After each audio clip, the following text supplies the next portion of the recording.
put it this way, a lot of the people in here will never see free air again. The Thai people call Bang Kwang the big tiger. They say it eats men alive. I have no clue when I will die. They could inject me today or tomorrow. In the West, it has been known as the Bangkok Hilton. But there's 24 in the room, which is really hard, especially just to get to the toilet because everyone's all over the floor.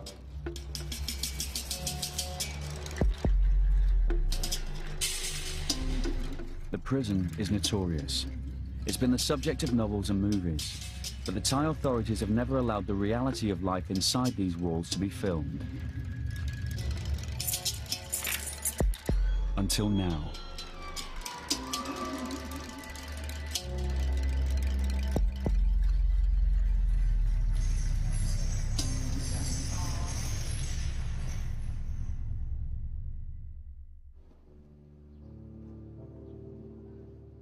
Bang Kwang prison is at boiling point. In the last few years, the prison's population has trebled because of a government crackdown on drug trafficking. 7,000 men are now packed into a prison built to hold around half that number. ขึ้นกันนอนเตรียมขึ้นก่อนนอนนะตรวจคนเอาพร้อมแล้วขึ้นได้เลยแถวที่3ลุก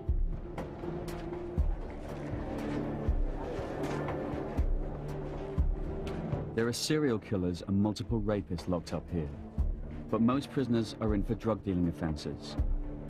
In Thailand, drug sentences are harsh, minimum 25 years, to life, to the death penalty.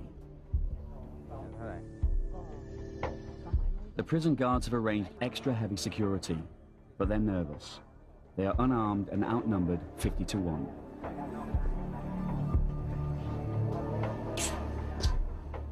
น้องดูสิน้องช่วยดูพี่เขาหน่อยอย่าให้ใกล้มากนะอย่าให้ใกล้มากอย่าเข้าไปในห้องนะอย่าให้เข้าในห้องนะเข้าในห้องเดี๋ยวมันเข้าไม่ได้เลยล็อกแล้วเดี๋ยวมันปิดประตูล็อกเอาไม่ออกแล้วเสร็จเลยวันนี้นักข่าว BBC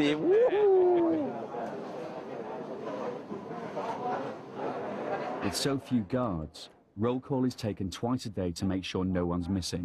ร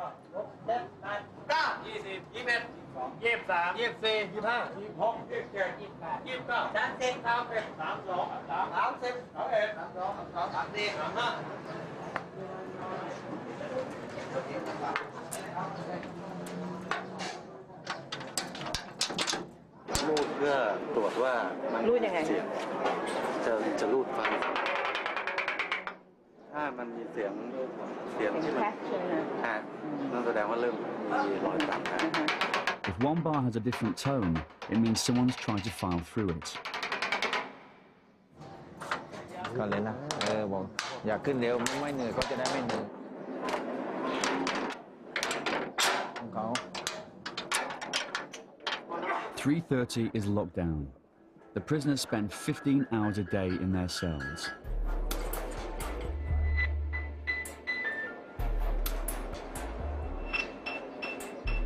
You literally cannot lie flat on your back. Put your hands on your stomach. If you do that, your elbows are on two other beds. That's pretty damn close, and that's 15 hours a day.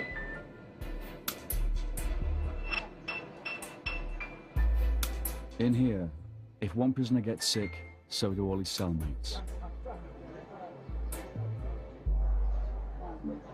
I'd say your beds must be about that big, with 5 foot long. So my feet are always sticking over the bed. You're always touching someone in the room. It's really hard. The lights stay on 24 hours a day. Thai officials have said 63% of prisoners have mental health problems, and 1 in 10 is suicidal. There is a lot of people who's losing their minds. Well, I'm sleeping next to a guy now. He just walks around all day, walks around talking to himself. I'm in the room next to him at night, and I've seen a dog scratch less. Last night, he were itching that much. There must have been about 3 different places where he were bleeding from, and he actually got blood on my bed.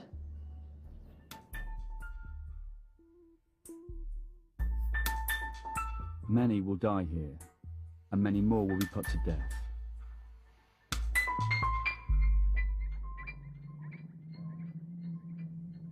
Just after the new Thai government came to power, these men had their executions in Bangkwang broadcast live on Thai television as a warning to drug pushers.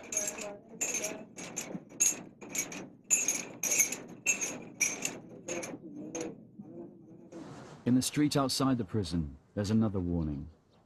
This sign shows 560 inmates face execution for drug offences. Ampon Bertling is one of them.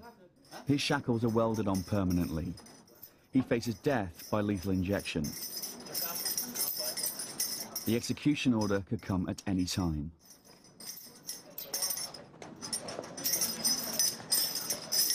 The Thai government says drug pushers have destroyed the future of many of the country's young people and deserve to die.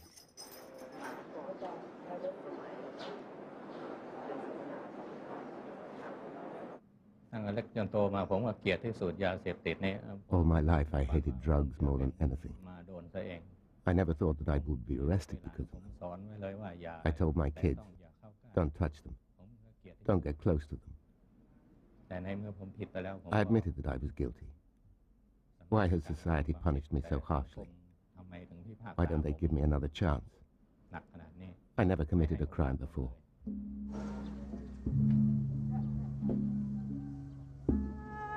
The tough sentences are popular. The prison's resident Buddhist monk, like the majority of Thai people, has little sympathy for drug traffickers. Drug dealing is a type of mass murder. It can destroy whole families. If a child becomes addicted to drugs, he drags down his whole family with him.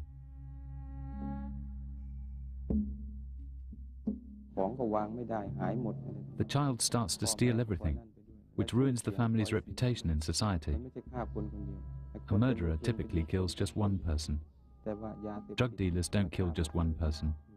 They ruin everyone's lives. My children try to cheer me up. They say to me, it's okay. Don't be sad, Father. If people can't see the goodness of your heart, heaven can.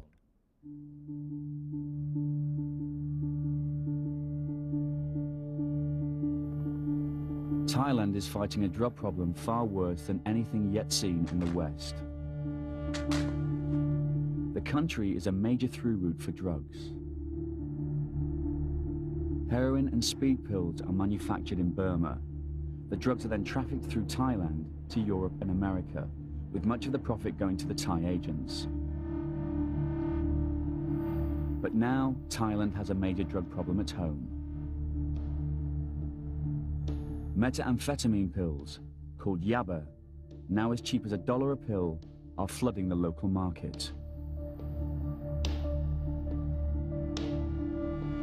In recent years, yaba has found its way into schools. Child addicts in the streets have become a common sight. It's called the crazy drug. The government said it's Thailand's #1 national security issue. I had a job watching yaba supplies. My employers paid all my daily expenses. They paid for my house as well. All I had to do was keep an eye on the pills. When we had a client, my boss would call me, and I would make the delivery.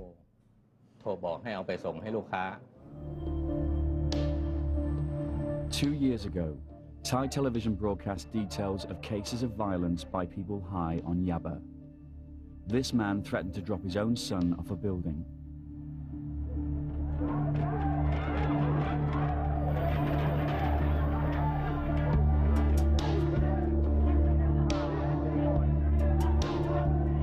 The Thai Prime Minister vowed to wipe out the country's entire drug problem within just 60 days. 10,000 people were arrested. More than 2,000 alleged drug dealers were shot dead in the streets. The authorities said it was gang-on-gang killings. Human rights groups say it was the Thai police. One day, the police caught my partner and forced him to call me to deliver some pills to an undercover officer. I was arrested immediately.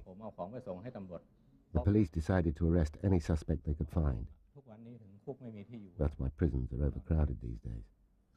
They weren't looking for the real criminals, otherwise they wouldn't have bothered with us.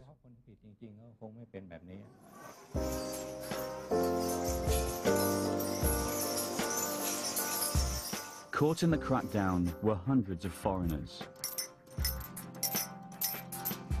20-year-old Michael Connell from Bury in Manchester says he smuggled drugs to fund his second holiday in Thailand. So what were you arrested for? I'm arrested for importing 3,400 ecstasy from England to Thailand, and I got caught at the airport.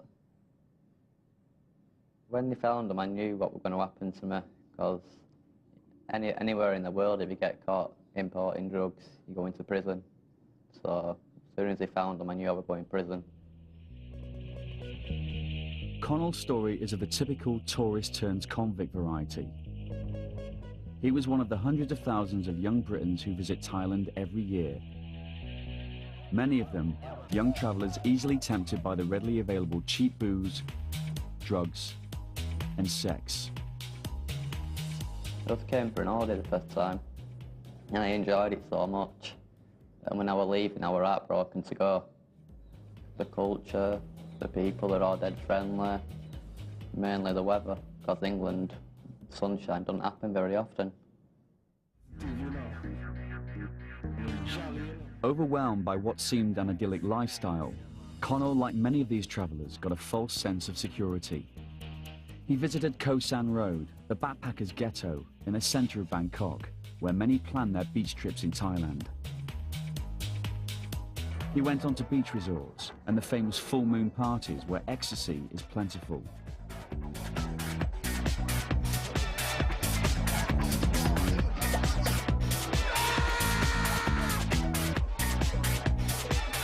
So I wanted to get back, but it's so expensive to come over, I had to find a way to make money.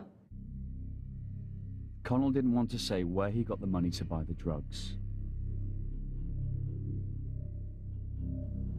In November 2003, he arrived at Bangkok's international airport for his second vacation in the land of smiles. Customs officials found the ecstasy tablets in his travel bag after they were detected by an X-ray scan. Went to collect my bag, and for some reason it were already off the rail going round. So I just picked it up, walked through the customs, and then they said, "Stop, can I search your bag?" So they put my bag through the X-ray machine, opened the bag, put their hand in, just poured them out.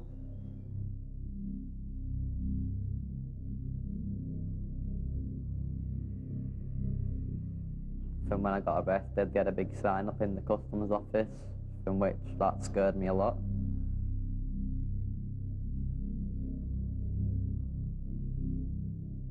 I just sat there looking at it and just praying that I don't get the death penalty.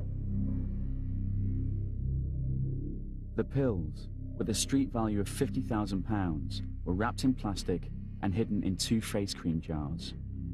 Michael escaped the death penalty by pleading guilty, but was sentenced to 99 years in prison. Michael, do you have a message for family? I do. Family, I love you all. Don't worry about me, I'm fine. I'm more worried about yourself.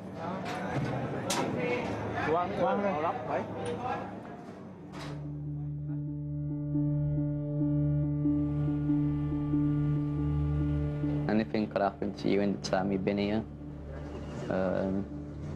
But the biggest fear is not knowing when I'm getting out. That's the biggest fear that I've got.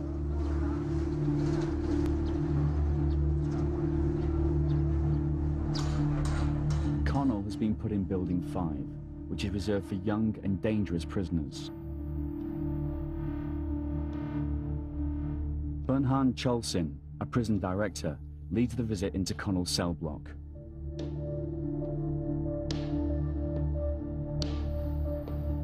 20 guards gather for extra security, but there is tension in the air.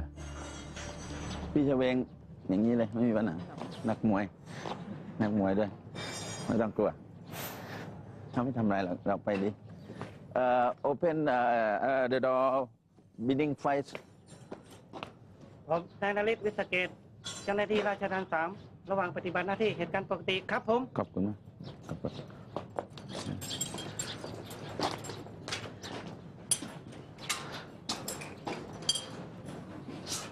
ประตูจะเปิดพร้อมกันไม่ได้ประตูเนาะมี2 ชั้น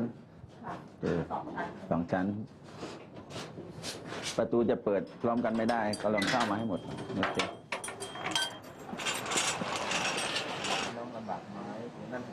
ความคล่องตัวก็มีแล้วเจ้าหน้าที่ก็ไม่เครียด Compound 5 contains about 1,000 prisoners, but there are only 13 or 14 guards on duty.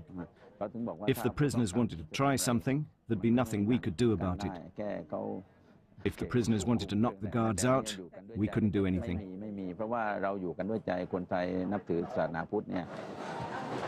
Warden Bunhan is concerned about the safety of the female Thai interpreter. ไม่เป็นไรน้องตามสบายไม่ต้องตื่นเต้นเขาดูมากนะเพราะเขาไม่เคยนานผู้หญิงเข้ามาอันนี้โรงฝึกวิชาชีพหน่วยงานเย็บผ้าอ๋อเขาฝึกไหนเลย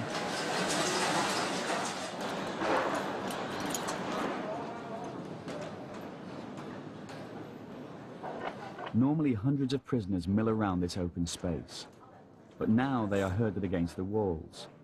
Before this visit, the guards had raided the block, seizing any personal possessions regarded as against the rules, like mobile phones and drugs. They're not happy. The prison bosses have a system of prisoner guards, called trustees. The prisoners call them blue shirts and blue boys. They have the power to search and to discipline the other prisoners.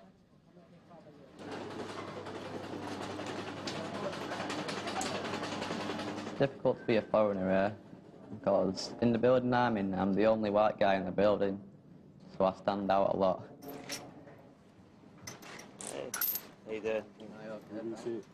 And I do get looks off a lot of people, but I just ignore them most of the time and just carry on what I'm doing. Are you alright? I was expecting that. So this is where you hang out all day? Yeah, this is where I hang out, yeah. Well, the only place where it's quiet. Right. As a new inmate, Connor must wear leg shackles for the first 3 months. Well, I can't really play football at the moment because I've got the chains around my legs, but I've got another month now left with them on, so hopefully they should be off in a month, then I can play football. Life in Bangkwang largely depends on how much money a prisoner has. Poor inmates work for the guards or for other prisoners to survive. A lot of people there haven't got any money, so you've got to basically help the ones who haven't got the money, so he does me washing, and then I give him food and stuff like that, and cigarettes. Each inmate has a bank account in the prison. They can buy food and toiletries from the prison shop using a coupon system. Michael also gets food and vitamins from the British Embassy. You buy your food every day, so you just buy it. Sometimes you can do cooking. Plus the embassy comes every now and again, well, every 6 weeks they come and they bring me like stuff like fresh bacon, ham, cheese. It's not the embassy who gives us the money every month. It's a charity called Prisoners Abroad who gives us 2,000 baht every month, which is actually a really big help because my family ain't got that much money to help me with. I don't know if they let us. The guards have had enough. It's time to leave Connell's cell block.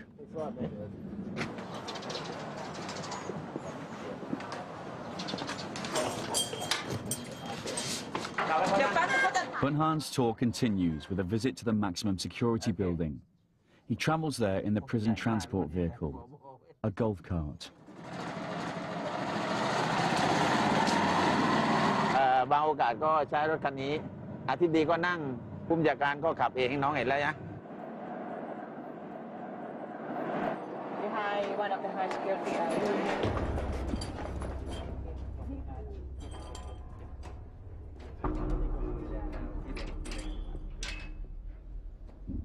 The inmates call it the jungle.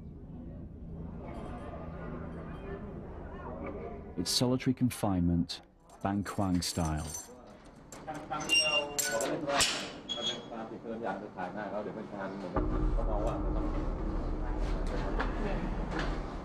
I've heard that solitary, there's not a toilet in there, it's just a little bucket in the room.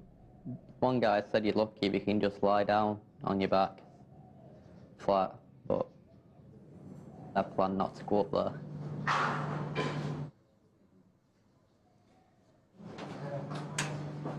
คนที่ผู้ใส่ได้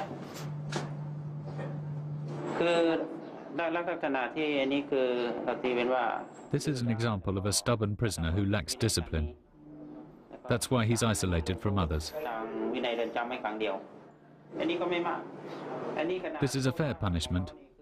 He stabbed another inmate at least 10 times, and when the guard tried to stop the fight, he was attacked as well and got 10 stitches. โดนไปเย็บ8 เข็มแต่เราก็ให้เอาไปคือเราไม่ We forgive him.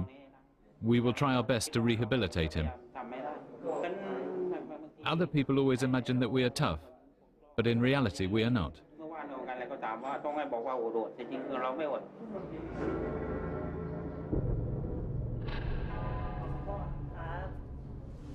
ศาลฆ่าผู้อื่นตายครับโดยเจตนาและไตร่ตรองครับ ถูกตัดสินจำคุกกี่ปี ประ คะ หารชีวิตครับ เหรอคะ แต่ก็ผมไม่ได้กระทำความผิดอะไรเลย ชีวิตรออยู่แล้วไม่ต้องมาหน้ามัน A large percentage of the inmates in solitary are from Nigeria, a country that has some of the world's most organized drug courier gangs. Why are you in solitary? Exactly. I thought we had a problem with another prisoner. How long have you been in solitary for? 3 months. You get out during the day? Yeah, twice in a week. Get out twice in a week? Just for 1 hour. 1 hour. Nigerian drug couriers take delivery of heroin in Bangkok and send it home to their capital of Lagos. With Nigeria's rampant corruption, getting the drugs through Lagos International Airport does not pose much of a problem. In Nigeria, the drugs are repacked into smaller parcels, often into condoms that couriers swallow and take to Europe and America. What are you convicted for? Drugs. ชาวไนจีเรียมีปัญหา The Nigerian prisoners are problematic. They try to sell drugs, even though they don't take them themselves. I've talked to them. I understand that they're from a poor country. They need money to support their families. What are you in here for, man? I have problem with my building. Your building? Said I use heroin. Many Africans don't have embassy support, unlike American and European prisoners. They have little or no legal help. How many years do you have to serve? I'm on life sentence. What's it like in here? Well, we provide for ourselves. We don't have enough food, so we have to survive on our own. In the past, Nigerians outside have smuggled drugs and mobile phones into the prison, often hidden within food. In this way, the Nigerian inmates could deal drugs and earn money. พยายามซ่อนมาในสิ่งทุกๆอย่างอย่างเช่นซ่อนมา The Nigerians try to hide drugs in all kinds of places, but we usually catch them. They have their tricks. Sometimes they hide it in cosmetics or in the food. Sometimes they swallow it and then excrete it into the toilet. We don't have any way to detect that. When we catch them, they are punished.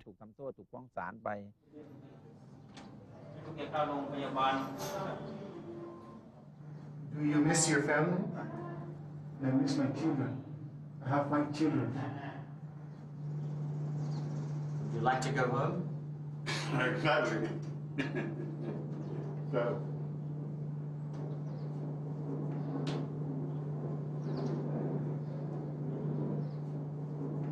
Does anybody come visit you here? Once in a while.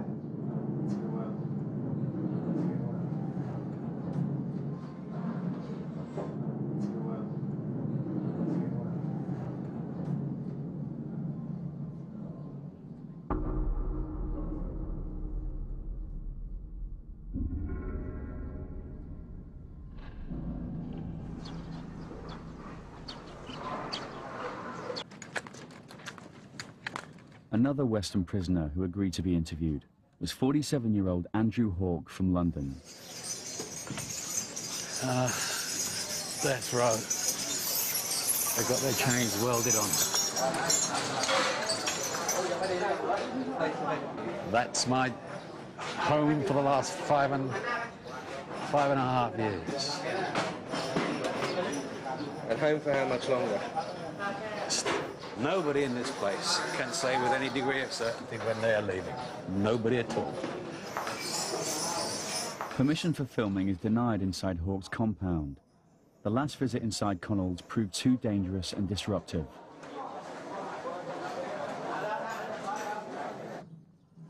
But they do allow a camera to be given to a guard who agrees to film Andrew's daily routine, but under the supervision of a senior prison official.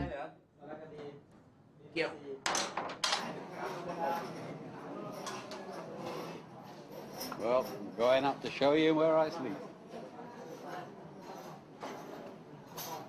What were you arrested for? Stupidity. It's 800 odd grams heroin, airport. What led you to make the decision to try to do this? Desperation, financial and personal. I was homeless at the time. I'd just been made that. The personal stuff I don't really want to go into.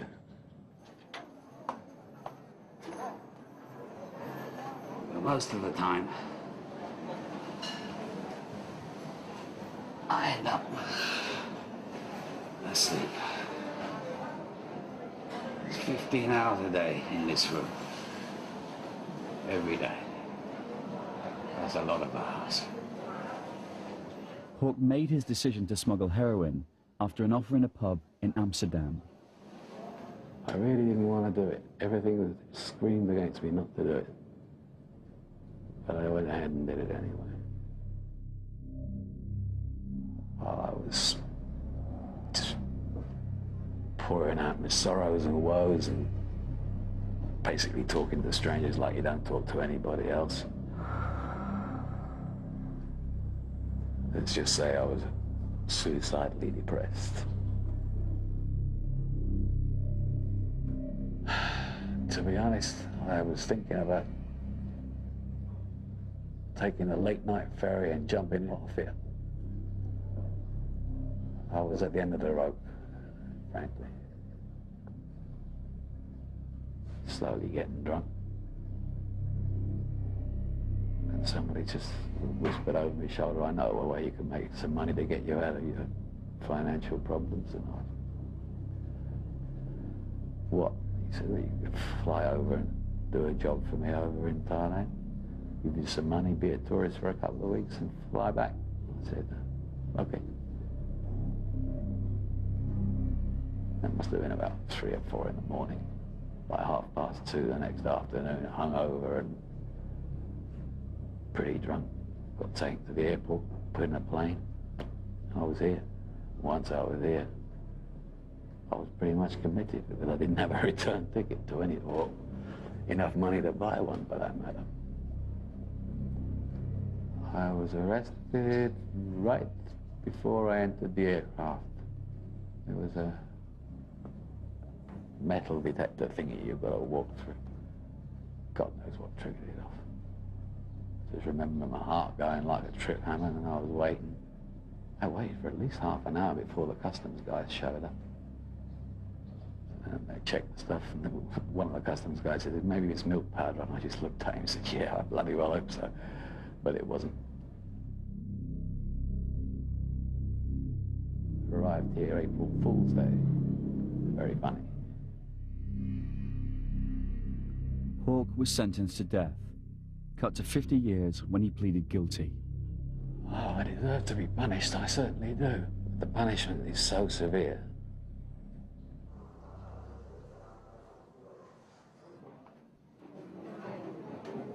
Hey, Andrew. This is my friend Adrian. The reason he's lying down is because he's too tall to stand up. So, Adrian, what does it feel like to be on TV again? Say hello to your friends at home, Adrian. Hello. Adrian, you're pleading guilty? Well, welcome to Bankwile, people. Yeah. Are you pleading guilty or not guilty? Not guilty. You see another man in the system who is not guilty. You. Oh, I pled guilty from the start, my friend. I was caught red-handed. Hawke is ordered to show off the new gas cooking area for the guard's camera. This is the area where all the cooking facilities are. Gas bottles all behind. As you can see, there's only 6 rings. So a lot of people use charcoal instead, but the gas here is provided. Just off shot are about 400 people showering, which you cannot be shown under the laws of obscenity in Thailand. So we will now move on. Okay, enough.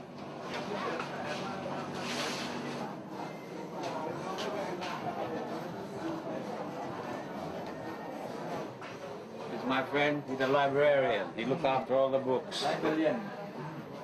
Most of these books were put here either by me or Adrian. About Ned Kelly and his life and times, short as they were.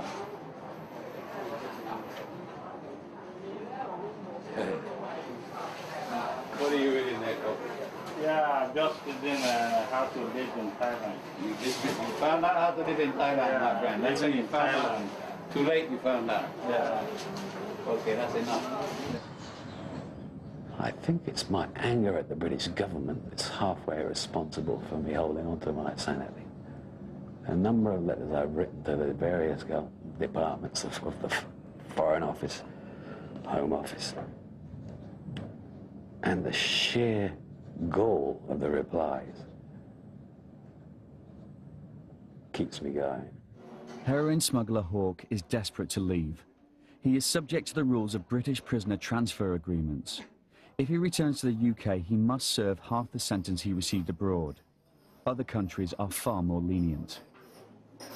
Even if I went back and did the half that the British government insists I do, I'd be nearly 67. If I was a Dane or a German, I'd have 4.5 years left. Because these American prisoners, they get transferred back home after 8 years. And then they do 2 to 3 months in prison in America and then get released. So a lot of people are really upset about this. Well, the Americans go their own way. No one can stop what the Americans do. But we should at least get the same treatment as the rest of the Europeans do, and none of them do more than 10 years, so why the hell should we?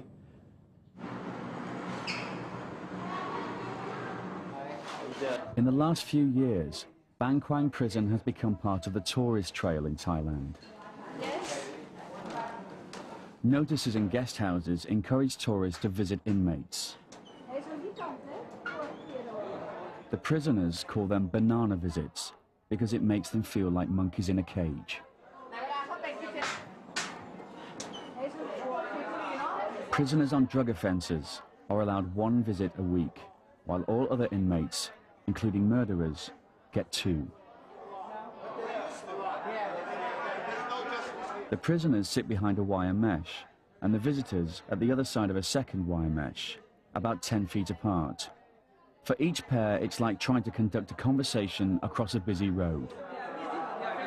2 years ago, we were just curious to visit somebody in prison. And we met a boy from Malaysia, and we felt so sorry for him, but we know he is innocent. He's really innocent, but he has lifetime. I think it's too bad. My wife stay in Penang. My wife stay in Penang. Oh, Penang. So when you were at Penang at With her parents. She stays with her parents. Yes, when they're guilty, okay, but not life. Not life. That's too long. Don't you think? Yeah, I get visits from tourists sometimes who goes to the British Embassy and wants to visit a British prisoner. Or sometimes people who come over from England who see me on the news and all that from Manchester. Adrian gets a visit from a fellow Canadian who read about him on the internet. Well, welcome to the Bangkok Hilton. Thank you. We're lucky we're Canadian. Canada has an exchange treaty. We have, because we have the golden license.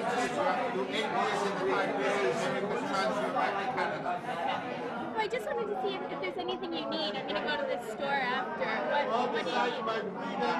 I can't get to that one. A friend that I knew from before who appeared just out of the blue one day. That one, I was taken aback. Yeah. Sarah, you know who you are. Yeah.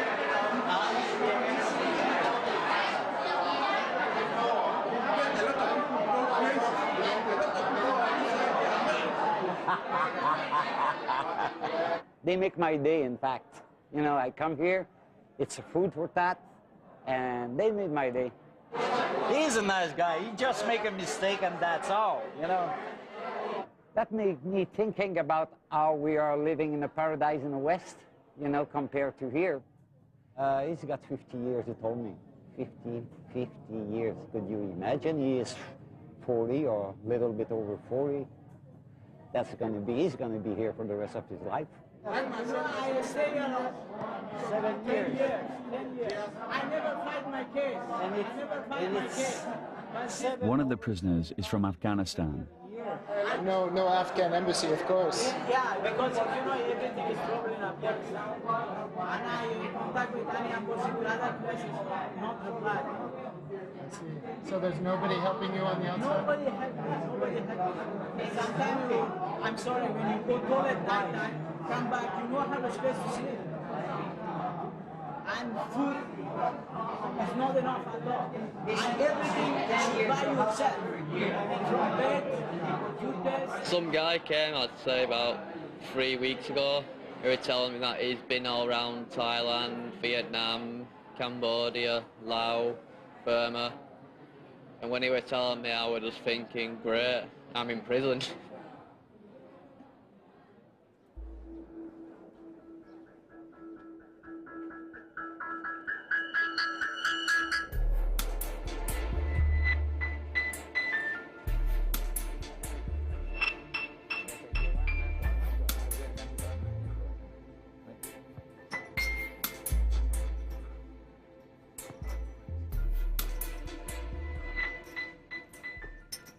Michael, what happened to your legs? I'm sleeping next to a guy who's not washed his bed now for 2 months. I've told him to wash his bed, but he don't wash it, and I'm sure I'm getting mites off his bed or something like that. I asked him to wash his bed, but he's not all there, so he's just walked off, and he's still not washing his bed yet. Avoid any open wounds of any kind. With the water here, you have to. That's unfiltered river water we have to wash in. Try not to get sick. The worst thing you can do is get ill.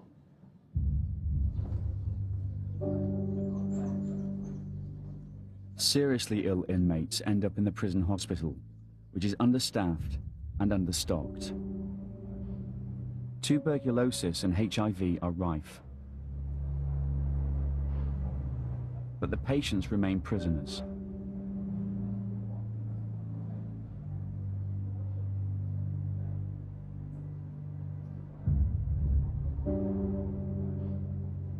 Many prisoners have developed the full-blown AIDS virus.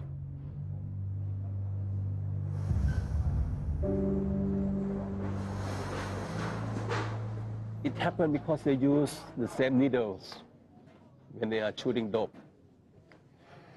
And sexual, you know.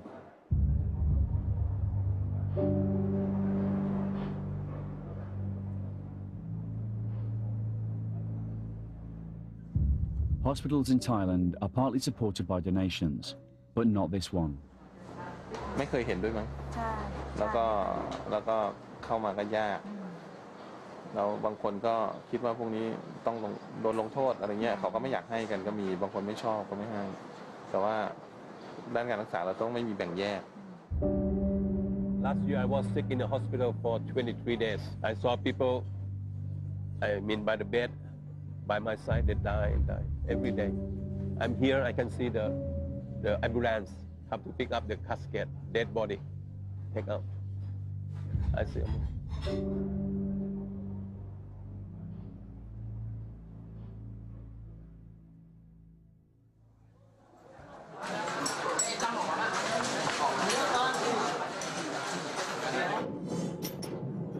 you have there?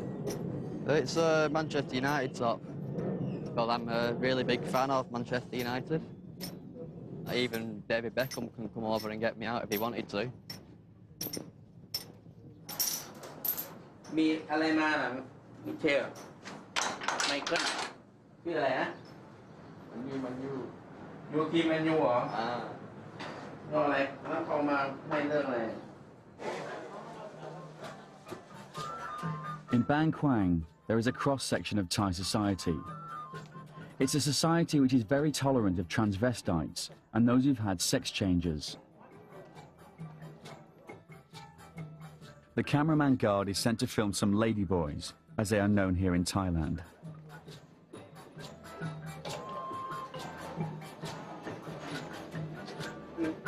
นี่เพื่อนสาวค่ะ อยู่ด้วยกันแดนเดียวกันค่ะ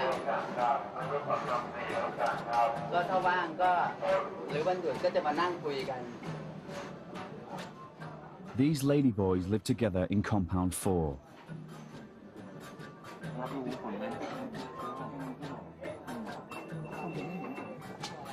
Nong is 34 and was a showgirl at the resort of Pattaya. She says she smuggled drugs to pay for breast implants.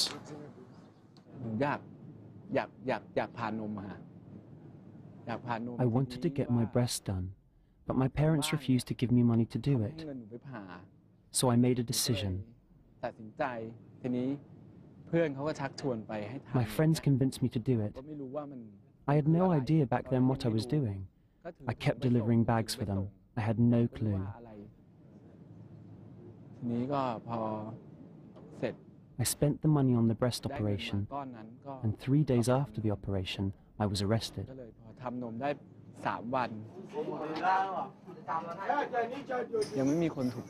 So far, I can't find someone that I like. The man I liked was transferred, but in this building there are 1,000 men. I got a 40-year sentence.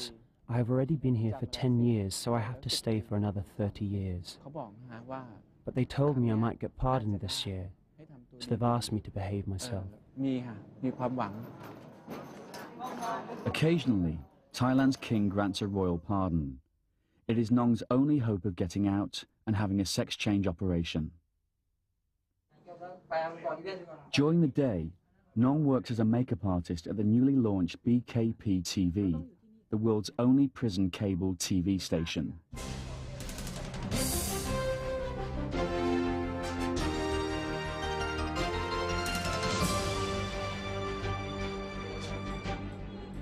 The station is run by prisoners with prior experience.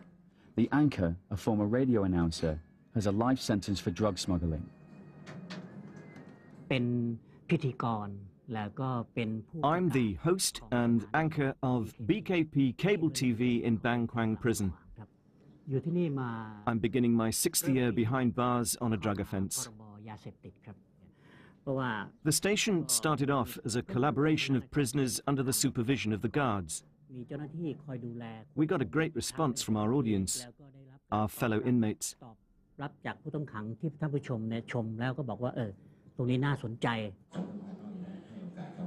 Last year, the prison bosses installed televisions in the cells. Dear viewers, BKP TV broadcasts beautiful and romantic music videos for you, Monday to Friday.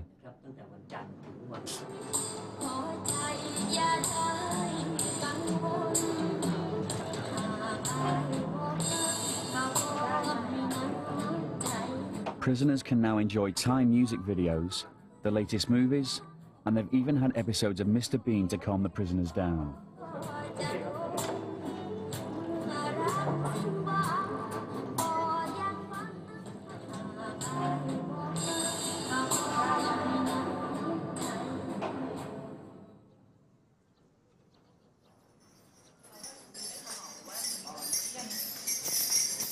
Drug dealer Ampon Bertling is still waiting for his appointment at the lethal injection chamber.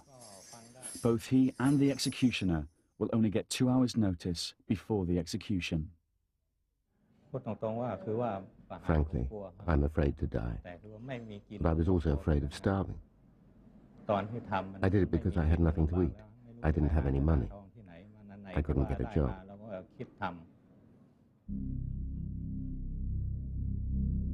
Warden Bernhan sees the need for capital punishment, but only after all legal means of appeal have been exhausted. Children can see that we execute criminals, and as a result, they'll be afraid of committing crimes. Here in Thailand, we don't take execution lightly. Cases have to go to the Court of Appeal, the Supreme Court, and then to the King before an execution is approved. We're not a cruel country.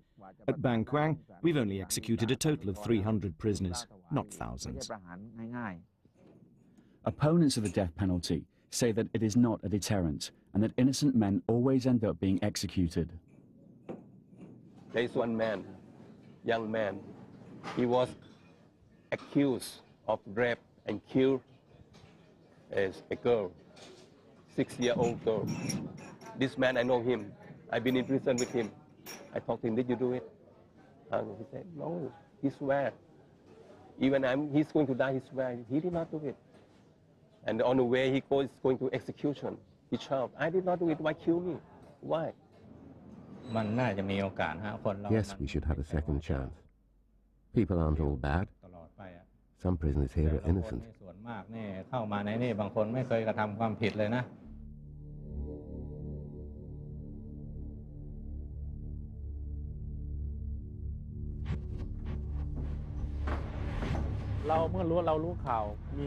When I hear I have to do an execution, I go back home, I wash and meditate to clear my thoughts.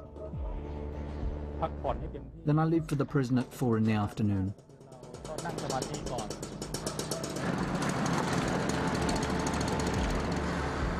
This is the head executioner of Bang Kwang. He's agreed to demonstrate his routine on an execution day, but he will remain nameless and faceless for security reasons.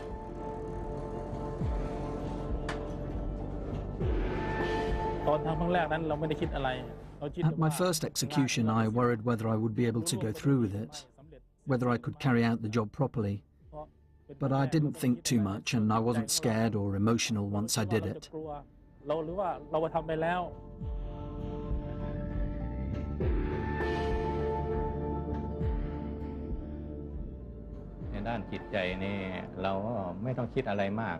I try not to think too much. We have to think we are paying for our sins. That's why we are suffering like this.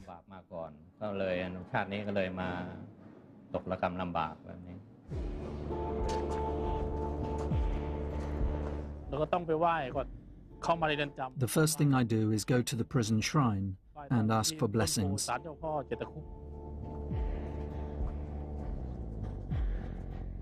He passes a life-size concrete giraffe that graces the landscaping around the execution chamber.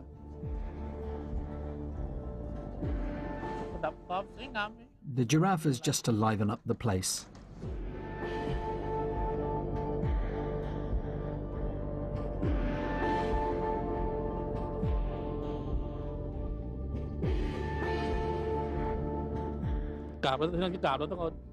When I pay my respects, I pick up a little bit of earth, put it on my head, because everybody comes from the earth. In the end, we all go back to the earth. We should ask Mother Earth to protect us from all danger.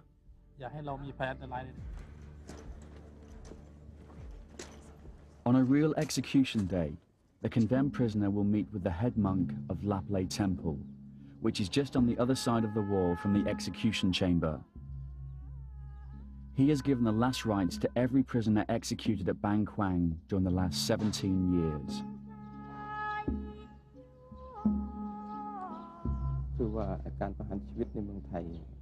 Thailand is a Buddhist country, so people are always asking why executions are allowed here. Yes, killing is sinful, but Buddhism teaches us to look at the intention behind the act. The intention here is to protect the country, so it is permitted.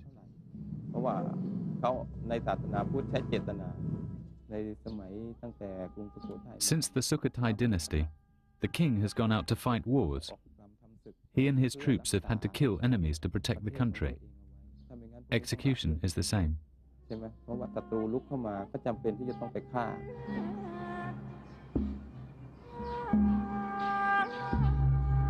The monk tells the condemned they're lucky to die by execution because they can prepare their minds properly for death.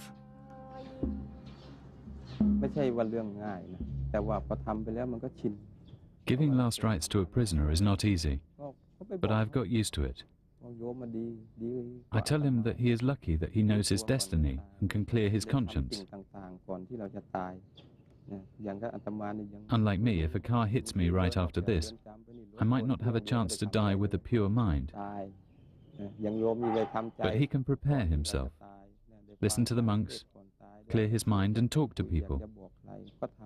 It's a blessing in disguise.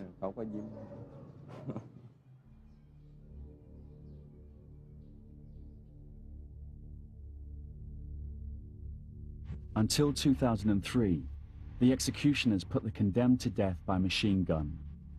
They shot them in the heart from behind, so the departing spirit could not see the face of the killer and come back to haunt him.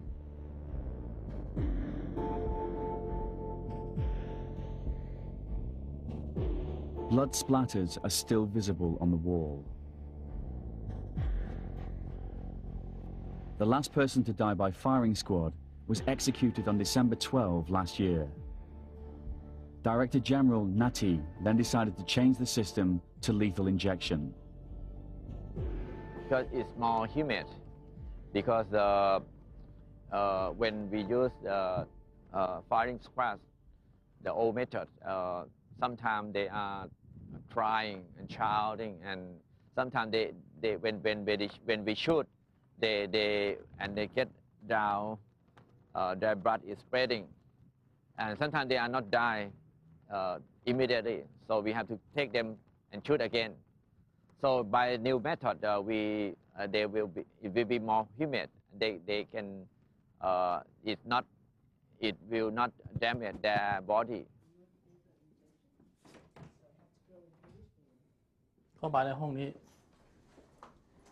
I come here to prepare the injections. The first dose is a tranquilizer. When we push switch number 1, it shows to the people outside that we're doing step 1. By the time the first injection is done, he'll already be unconscious. When the first injection is done, I push number 2, the muscle relaxant. Then we go on to the third and lethal dose. When all the lights are on here and outside, the observers know that we've injected all 3 doses.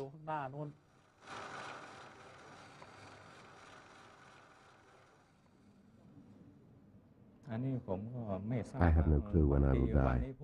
They could inject me today. I try not to dwell on it too much. I tell myself that we live one life and we die only once. If you're picked for execution tomorrow, it's your bad karma.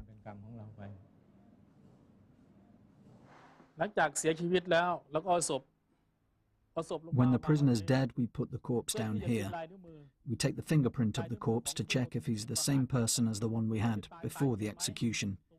We take fingerprints before and after the execution. After we've done the prints, we put the body in the coffin and put it in this room, right here. Here we have cool air to preserve the body. If we have 4 bodies, we'll keep them here.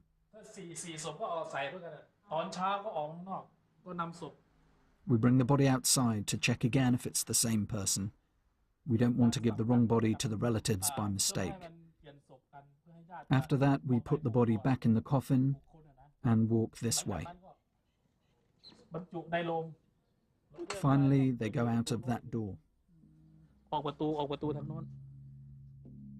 The small red door is how prisoners on death row leave the big tiger. They call it the Ghost Gate. The gate only opens the day after an execution. Prisoners carry the coffin out into the temple grounds. If relatives are waiting, they claim the body. If not, the body is left in the temple cemetery. When there's no space left, the monk will cremate the bodies. He now guards the urns of the unclaimed. I still have them and have labelled their names. This was Mr. Somsak Pornarai and Mr. Deja Sawanasuk. He raped his stepdaughter. This was Mr. Tapoy Ho, a Karen tribesman. I pray for them from time to time.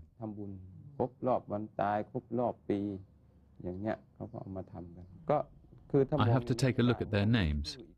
I saw all of them prior to their deaths, so I can recall some of them.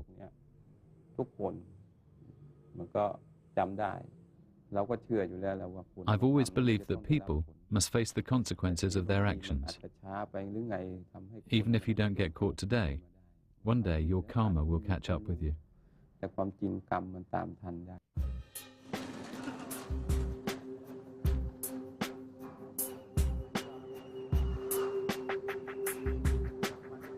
It's July 2004.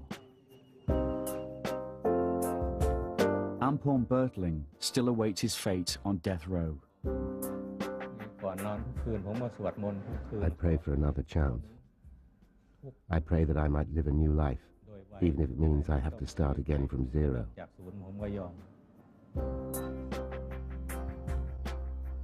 Director General Nati is building new prisons to ease the overcrowding problem at Bang Kwang.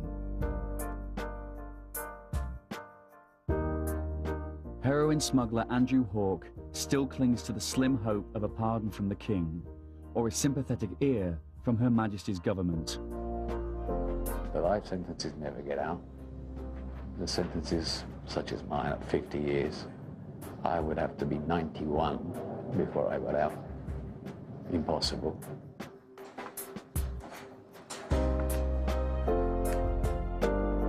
Ecstasy smuggler Michael Connell has served 6 months of his 99-year sentence. What I am very worried about people forgetting me.